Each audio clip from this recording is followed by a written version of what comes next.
Alors, aujourd'hui, je vais vous parler de quelque chose de très important. C'est une prédication que tu as déjà entendue certainement. Mais moi, personnellement, quand je vais dans la présence de Dieu, j'aime souvent écouter la même chose. La même chose. Répète-moi la même chose. Jésus est toujours le même, il ne change pas. On peut naviguer dans la Bible, mais on le trouvera, il est le même Jésus. Il est le même. Vous savez, lorsque Jéricho est tombé, Dieu a dit aux enfants d'Israël de répéter la même chose. Faites tout simplement le tour de la ville. Lundi, faites le tour de la ville. Mardi, le tour de la ville. Mercredi, le tour de la ville. Il ne faut rien changer, il ne faut rien ajouter. Jeudi, faites le tour de la ville. Vendredi, le tour de la ville. Samedi, le tour de la ville. Même chose. Jusqu'au dernier jour, il multiplie tout simplement le nombre de tours de la ville. Il n'a rien changé. Et lorsqu'on a retenti des trompettes, les murs se sont écoulés. Alors, je voudrais vous parler d'un détail spirituel très important que nous trouvons dans Marc, chapitre 10. J'avais un message aujourd'hui, mais je ne sais pas pourquoi. Je ne sais pas pourquoi je l'ai changé à 15 heures. J'allais vous parler aujourd'hui des vases disponibles. L'huile et le vase, mais bizarrement, la conviction de mon cœur a fait que je puisse changer ce message, que nous partagions autre chose, de très simple, mais un détail spirituel très, très profond. Allez avec moi dans Marc chapitre 10. Dans Marc chapitre 10, et nous allons tous ensemble parcourir l'histoire de cet aveugle vedette, cet aveugle star de la Bible, cet aveugle extraordinaire. Et nous allons voir 4 détails dans la délivrance de cette personne, dans la guérison de cette personne, dans le salut de cet aveugle. Allez avec moi dans Marc chapitre 10. Marc chapitre 10. Personnellement, j'aime faire la lecture moi-même, je m'excuse. Je sais que nous avons beaucoup de lecteurs, mais pour bien me situer dans mon message ou dans le critique que nous avons lire, j'aime souvent faire la lecture moi-même. Marc chapitre 10. Nous allons lire 46e verset jusqu'au 52. C'est une histoire connue, mais c'est une histoire qui nous édifie toujours dans la Bible, parce que ça a un détail spirituel très, très important. Marc 10, de 46 jusqu'à 52. Je lis la version français courant révisée. Vous avez votre version à vous, mais nous allons suivre la lecture tous ensemble. Il est écrit: Ils arrivèrent à Jéricho lorsque Jésus sortit de la ville avec ses disciples et une assez grande foule. Bartimée, le fils aveugle de Timée, était assis en train de mendier au bord du chemin. 47. Il entendit, ça vraiment il faut souligner, il entendit que c'était Jésus de Nazareth et s'est mis à crier: Fils de David, Jésus, aie pitié de moi. Beaucoup les reprenaient pour le faire taire, mais il criait beaucoup plus fort: Fils de David, aie pitié de moi. Jésus s'arrêta et dit: Appelez-le. Ils appelèrent l'aveugle en lui disant: Prends courage, lève-toi, il t'appelle. L'aveugle jeta son manteau et se leva d'un bond, vint vers Jésus. Jésus prit la parole et lui dit: Que veux-tu que je fasse pour toi? Question simple. Mon maître, lui répondit l'aveugle, que je recouvre la vie. Oh, ce qui m'intéresse encore, c'est la réponse très fermée. Jésus lui dit: Vas-y, ta foi t'a sauvé. Aussitôt, il retrouva la vie et suivit Jésus sur les chemins. Parole du Seigneur. Alléluia. Amen. Alors, bien aimé, comme je l'ai encore dit, je serai très bref. Nous allons tout simplement voir ces détails spirituels et nous allons prier ensemble. J'aimerais te réconforter aujourd'hui. J'aimerais te donner un devoir aujourd'hui. J'aimerais me donner moi-même un devoir ce soir que nous allons apprendre dans cette histoire. Ici, il y a Jésus qui arrive à Jéricho. Et comme il était la star de stars, la vedette de vedettes, il n'y a personne qui pouvait traîner la foule comme Jésus. Partout là où il passait, il y avait une foule immense qui le suivait.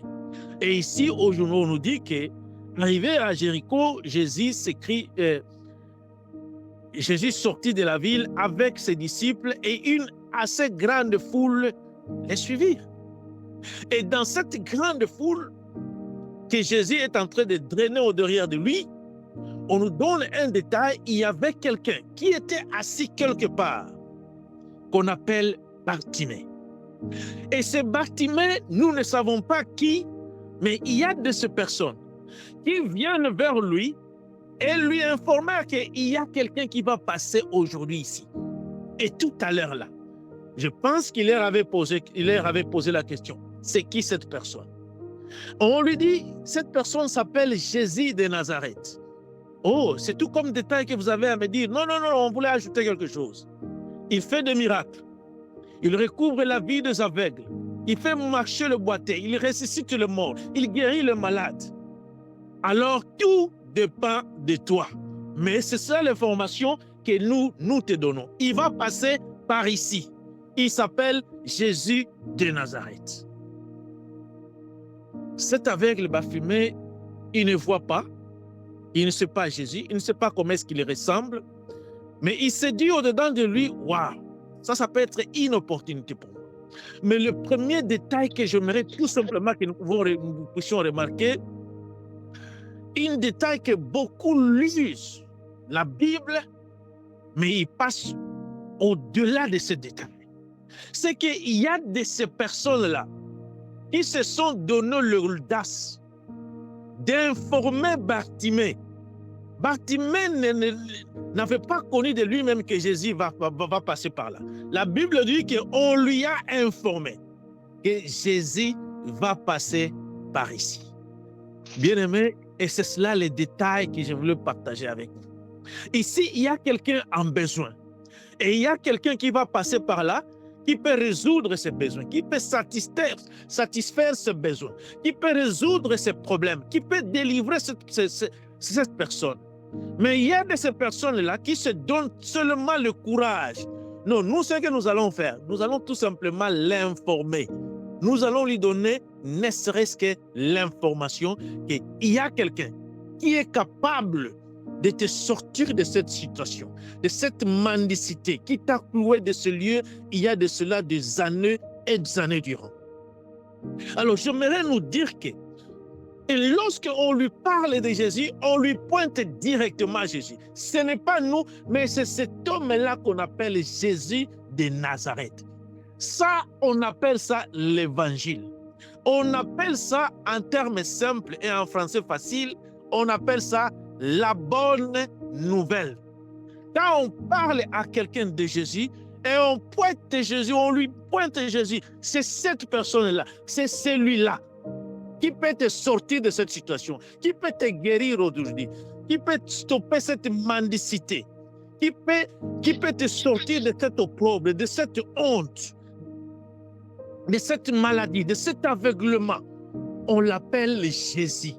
Et il s'ajoute bien Jésus de Nazareth. Il n'est pas n'importe quel Jésus. Il n'est pas Bar Jésus. Il y avait beaucoup de Jésus à cette époque-là. Et on lui dit que c'est ce Jésus-là. Mais nous ne sommes que là pour te donner la bonne nouvelle. Maintenant, la balle est dans ton camp. C'est à toi de savoir ce que tu vas faire de cette information-là. Et lorsque Bartimée saisit cette nouvelle, il se dit, c'est aujourd'hui vaincre ou mourir. Make it or break it. Et lorsque Jésus est en train de passer, il se rend compte qu'il ne voit pas. Mais il entend le bruit, il se dit non, ça doit être maintenant certainement cette nouvelle que j'ai entendue. Cette personne, c'est certainement il est en train de mettre sa situation et par rapport à ce que Jésus peut faire. Maintenant, lorsque Jésus est en train de passer, Bartimée, il crie pour la première fois. Et lorsqu'il crie pour la première fois, il y a une autre foule, il y a une autre bande de personnes qui lui interdit d'appeler Jésus. Nous avons le premier détail, les gens qui l'ont informé. Ils l'ont informé de Jésus. Le deuxième détail, maintenant, c'est les gens qui lui font barrière. Les gens qui lui font barrière d'appeler ce Jésus-là, de rencontrer ce Jésus-là, de parler à ce Jésus-là, de s'adresser à ce Jésus-là. Et cette bande de personnes, on appelle ça la foule.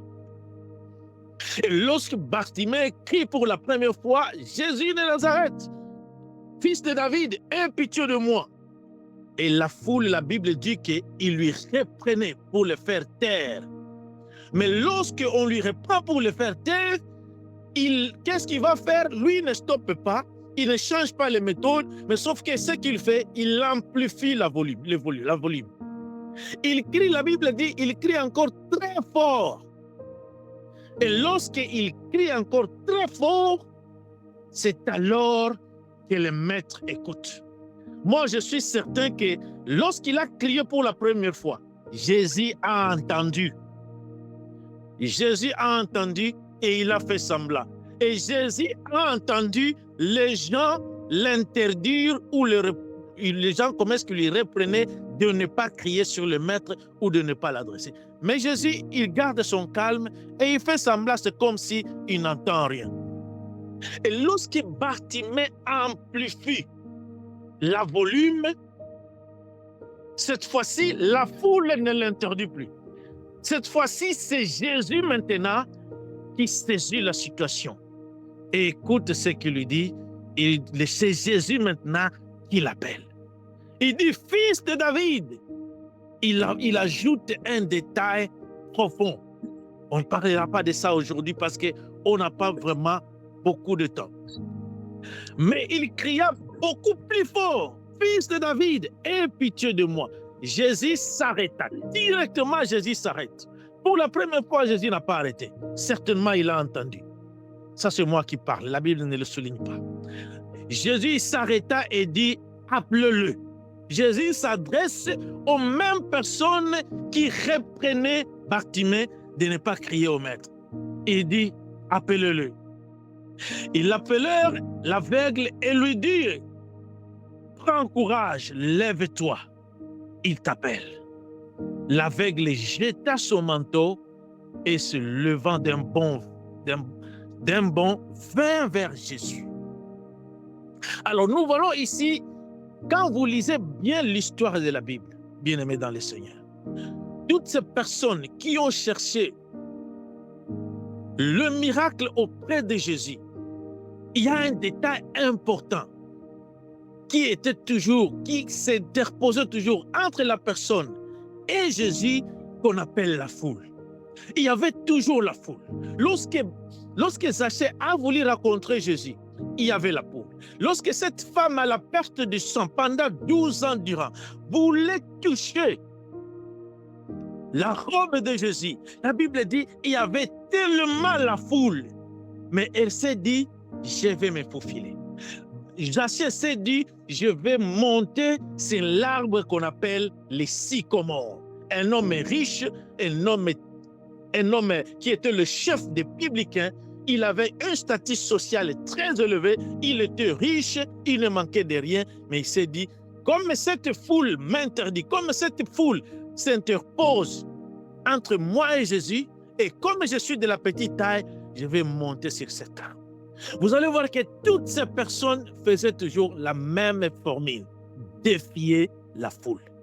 Défier la foule. Forcer jusqu'à ce que le maître aura un regard sur toi. Et lorsque Bartimée va amplifier le volume, Jésus se dit au-dedans de lui, je n'attendais que ça. J'attendais que tu insistes. J'attendais que tu cries très fort. J'attendais comment est-ce que tu vas défier cette foule qui est en train de t'interdire de ne pas m'appeler ou de ne pas chercher ta délivrance aujourd'hui. Mais bien aimé, ce qui va nous intéresser, maintenant cet homme, lorsqu'il se lève, il portait le manteau. Laissez-moi vous donner l'historique du manteau dans la culture juive. Le manteau n'était pas un simple détail spirituel ou simple détail seulement d'un habit. En Israël, le manteau était l'identité de tout le mendiant. Parce que le mendiant mendiait jusqu'à l'ère tardive. Pourquoi? Parce que le marché en Israël à cette époque-là s'est terminé jusqu'à minuit, jusqu'à 1h du matin, les gens vendaient. Et comme les gens vendaient, pour que l'État puisse te permettre à un mendiant de rester jusqu'à 22h, jusqu'à 23h, jusqu'aux heures tardives, parce qu'il y avait l'hiver, tu dois avoir un manteau. Et sur ce manteau-là, on mettait un cachet qui te permettait d'être un mendiant ou de mendier tout au long de la route. Autrement dit, le manteau te donnait l'identité et te donnait un droit légal de mendier le long de la route jusqu'à l'heure tardive. Pourquoi? Parce qu'il y a beaucoup de mendiants qui mouraient à cause de la froid. Ils restaient au froid jusqu'à l'heure tardive pendant qu'ils étaient encore en train de mendier. Alors, pour qu'on puisse te permettre de rester là jusqu'à l'heure tardive, tu dois avoir un manteau. Et ce manteau-là, on doit mettre un cachet, un symbole qui te dit que tu es maintenant un mendiant légal. Tu es maintenant autorisé à faire la mendicité. Et lorsque Jésus l'appelle cet homme, et nous allons voir quoi, la première des choses qu'il va jeter, la première des choses avec laquelle il va se séparer, c'est ce manteau-là qui représentait son identité. C'est ce manteau-là qui lui donnait le droit légal d'être un mendiant. Autrement dit, avant qu'il n'arrive près de Jésus, il s'est déjà dépouillé de l'identité qui était collée sur lui. Quelle est cette identité? Un aveugle. Quelle est cette identité? Un mendiant. Mais il jette le manteau avant même que Jésus ne lui pose la question. Autrement dit, il pose ce qu'on appelle, pas seulement la foi, mais ce qu'on appelle l'acte de foi. Il se dit, avant que je n'arrive à Jésus, avant qu'il ne dise quoi que ce soit, je n'aurai plus besoin de ce manteau. Chemin faisant vers Jésus, j'ai déjà changé mon identité moi-même. Je me dépouille de cette identité-là qui collait sur moi.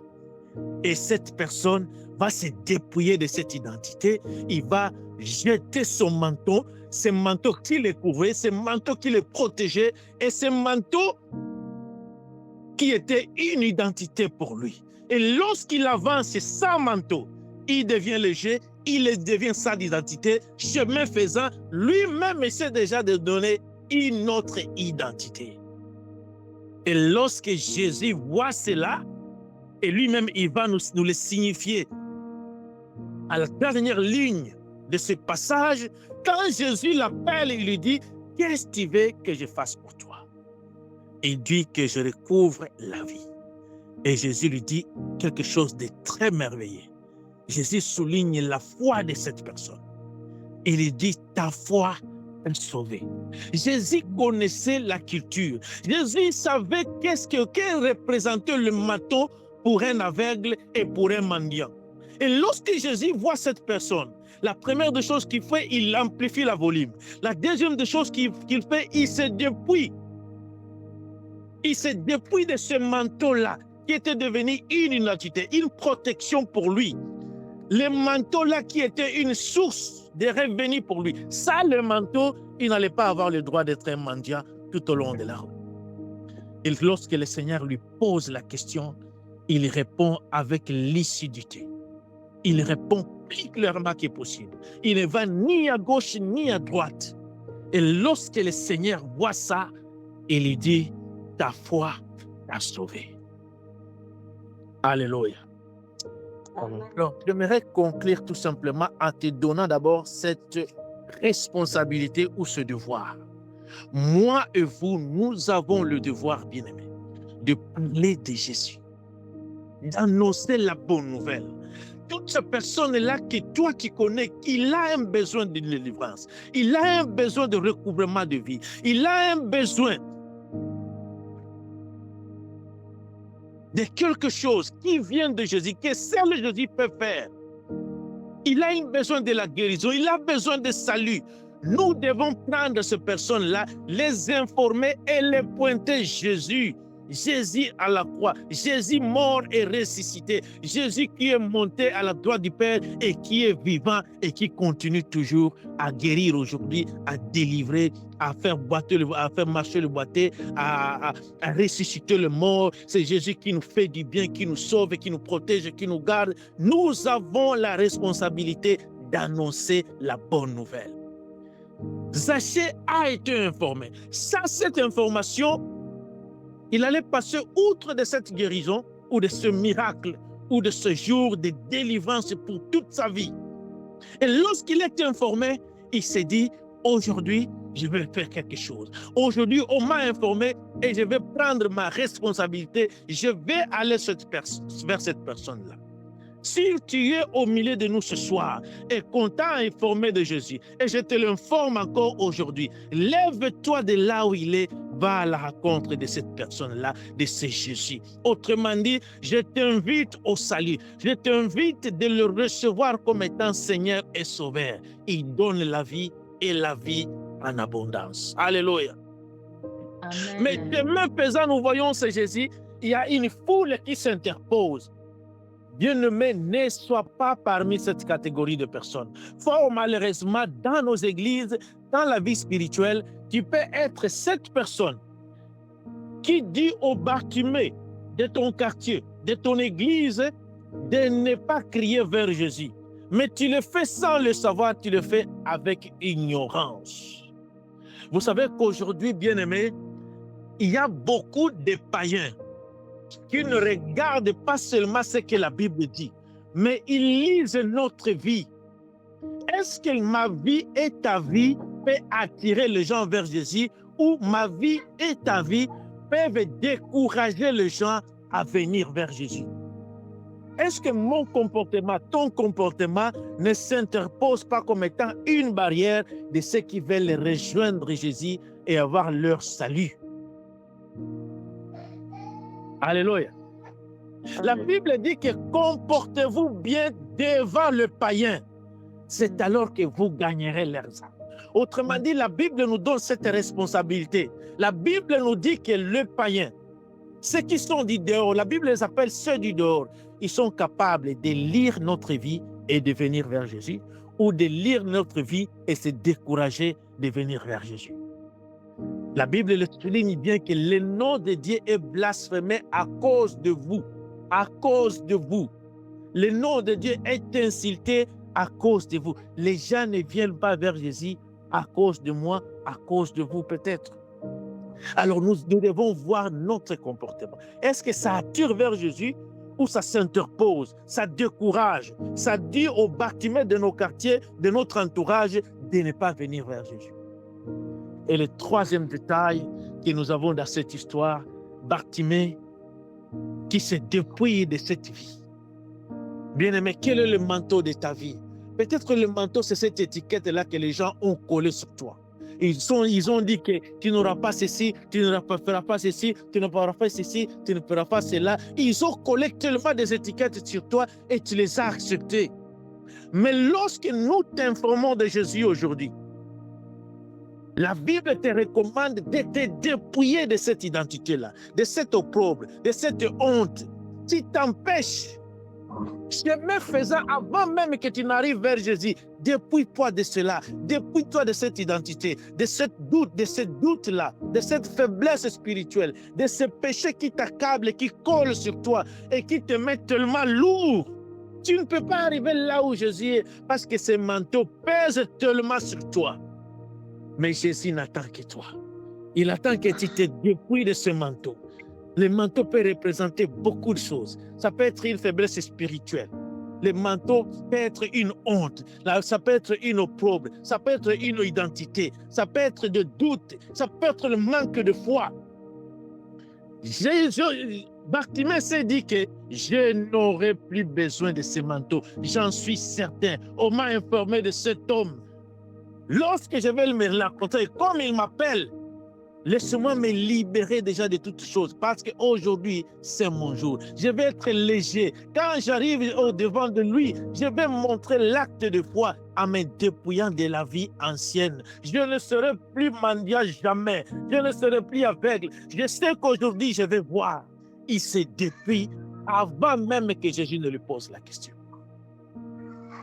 Et ce même Jésus est au-devant de toi. Il voit les manteaux que tu portes.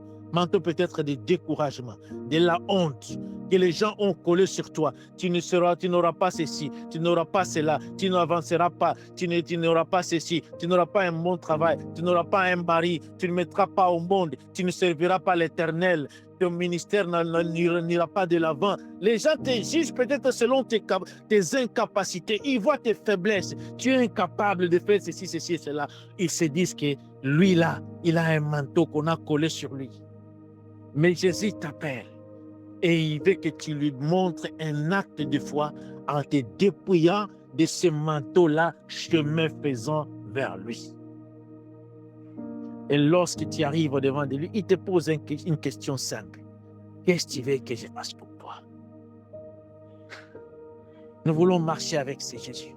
Nous voulons qu'il nous tienne par la main et que nous marchions ensemble. La Bible dit que lorsque Bartimée recouvre la vie, il suivit Jésus. Oh, alléluia. Nous sommes délivrés pour aller servir. Nous sommes délivrés pour suivre de Jésus. Nous nous dépouillons de nos manteaux afin qu'il nous tienne par la main et que nous marchions ensemble. C'est ce Jésus-là. Il veut que tu te dépouilles de cette faiblesse-là. Il dit, viens avec. Mais lorsque tu viens, je ne te laisserai pas tel que tu es venu. Dépouille-toi de ce que tu veux. Mais toutes ces faiblesses avec lesquelles tu arriveras vers moi, je t'aiderai à te dépouiller de tout le reste. Mais ce que tu peux faire de toi-même, dépouille-toi de cela. Mais ce que tu n'arrives pas, viens, c'est ce que moi je peux faire.